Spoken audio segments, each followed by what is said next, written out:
Hello everyone. Mediated cytotoxic responses.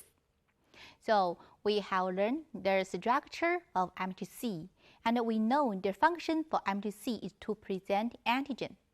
And also we know the endogenous antigen, for example, the virus or some tumor proteins. So if in our host, if our immune system want to kill this kind of antigen, for example, tumor cells or the virus-infected cell, so it's better induce the cell-mediated cytotoxic responses. So this topic we will learn what is the cell-mediated cytotoxic responses. So this figure shows us the activation for T cells. So as we know, the T cell want to be activated, they need two signals. The number one, number two signals is from memory signal. So let's see. So this signal is between the T cell and APC. The first signal is the antigen signal. So the T cell use their TCR to recognize the peptide, and this peptide presented by MHC molecule. And the CD4 or CD8, this molecule binding with class 2 molecule or class 1 molecule. So here is the MHC2 molecule. And this is CD4 binding the class 2 molecule. So this is the first signal for T cell activation. And the second signal, we also call it co-stimulatory interaction. So this co-stimulated interaction is between the CD28 expressed on T cell and B7 expressed on APC. So these two memory signals, two interaction between these two cells. And also now we know we need the cytokine help. So here is the interleukin 2 to help the T cell activation. And from this figure, let's see. So we know the professional APC. What are professional APC? They are B cells, dendritic cells, and macrophage, right? Because they have MHC2 molecule expression. And also for this professional APC, they have CD28. So what is the function for CD28? Just now the picture shows us CD28 and B7. 8 is the second signal for T cell activation. So let's see. For CD4 positive T cell, no problem, right? The CD4 positive T cell uses their TCR to recognize this antigen presented by class 2 molecule. And CD4 binding with class 2 molecule. This is the first signal for T cell activation. And CD28 binding with B7. So 8 is the second signal for T cell activation. So for CD4 positive T cell, it's no problem for activation. We can understand very well. But we know for the class 1 molecule, so this is target cell, right? When we learn APC, we know the B cell, macrophage, and dendritic cell, we call them professional APC. But these cells, they only have class 1 molecule. They also can present antigen.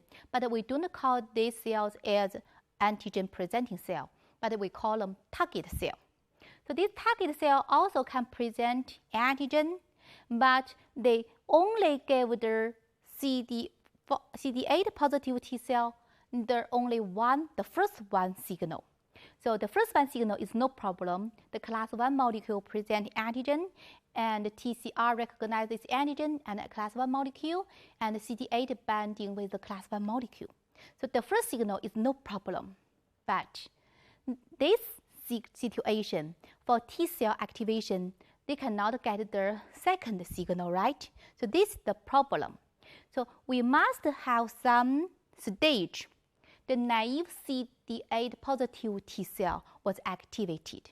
The naive CD8 positive T cell must have this second signal. That means the CD28 and B7. So here I introduce cross presentation.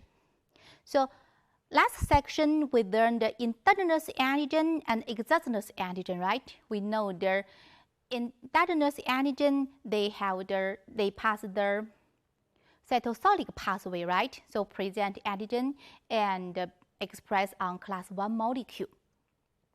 And the class 2 molecule, they get their antigen is exogenous antigen. So for target cell, no problem. So this is the cytosolic pathway.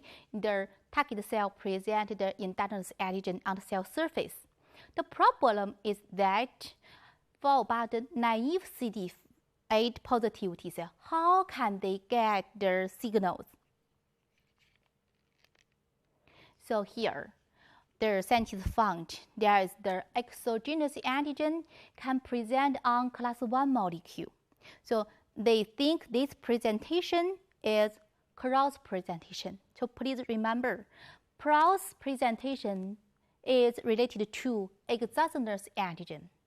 Normally, the exogenous antigen was presented by class 2 molecule, but in some situation, now it's not very clear, but we found this phenomenon, the exogenous antigen was present on class 1 molecule. So if this dendritic cell, they can present the exogenous antigen on the class 1 molecule. So now this CD8 positive T cell receive the first signal, right? The TCR recognize this antigen and class 1 molecule, CD8 binding with class 1 molecule, the first signal, and also the CD28 to recognize B7. So B7.1, B7.2 is CD80 and CD86. So now this naive CD8 positive T cell get both two signals. So now this naive T cell was activated. So this is the cross presentation. The exogenous antigen presented by class 1 molecule. So now the naive CD8 T cell was activated. Now this T cell become the CTL, cytotoxic T cell. Then it can look for the target cell, for example, the virus infected cell, then can kill this target cell. So how happened for the cross presentation? So this exogenous antigen was international by this dendritic cell. So also they pass this exogenous antigen pathway, the endosolic pathway, right? So presented by class 2 molecule. And this CD4 positive T cell get two signals. This is no problem, right? So this exogenous antigen present by class 2 molecule and this CD4 positive T cell was activated. So after that, what happened? So this CD4 positive T cell was activated. Then they give some signal to the dendritic cell. So this dendritic get some license. So this dendritic cell become the licensed dendritic cell. So here, this licensed dendritic cell can change the exogenous antigen and presented by class 1 molecule. And after that, the CD8 positive T cell was activated by the dendritic cell. So they get these two signals. So now this CD8 positive T cell was activated. So during this course, they have their cross presentation and the naive CD8 positive T cell was activated. And after that, this CTL, this T cell can look for their antigen, the endogenous antigen, and can kill this target cell. This target cell normally is the virus infected cell or the tumor cells. And this CTL can kill many these endogenous these target cells, not only one. So sometimes, for example, the neutrophils, they kill the target cell, some target cell, and they also die, right? But the CTL, their ability is great.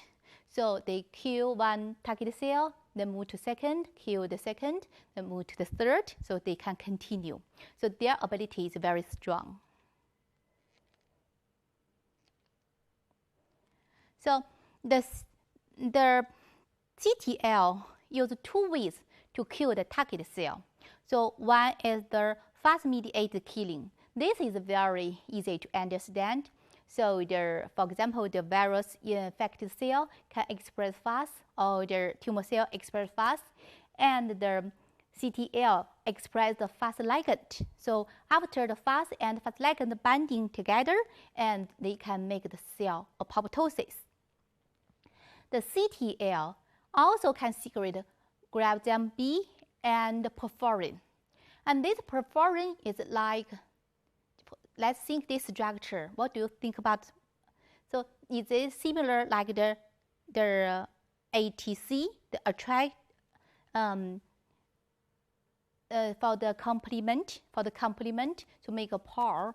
So this perforin make a PAR, and after that the glycan will pass through this PAR and into the cell. So and degrade the DNA and make this target cell apoptosis. So there's two ways for the CTL to kill their target cells. So this is the function for the perforin and the glycan. So their function actually, their perforin can make a PAR for their target cell, and the glycan will degrade the DNA of their target cell and make the cell apoptosis. And this shows us the distribution of the CTL. So almost all our body, the CTL can be distributed. So we have very, very strong the cell-mediated immune response. So this class, I introduced the cell-mediated immune response. So we know for the cell-mediated immune response, especially for the endogenous antigen, for example, the virus infection or the tumor cells. So after that, this endogenous antigen was degraded to small peptide and present on class 1 molecule. But here, please remember, for naive CD8 positive T cell, they were activated. They need the cross presentation. So after that, the naive CD8 positive T cell was activated. Then they become CTL, cytotoxic T lymphocyte. Then they can look for the target cell, the tumor cells, or the virus infected cell, and kill the target cells. So they use the ways is the two ways. The first one is the fast and fast ligand. The second one, they use the perforin and glycan B. So they can kill the target cell. So okay, that's it. That's all.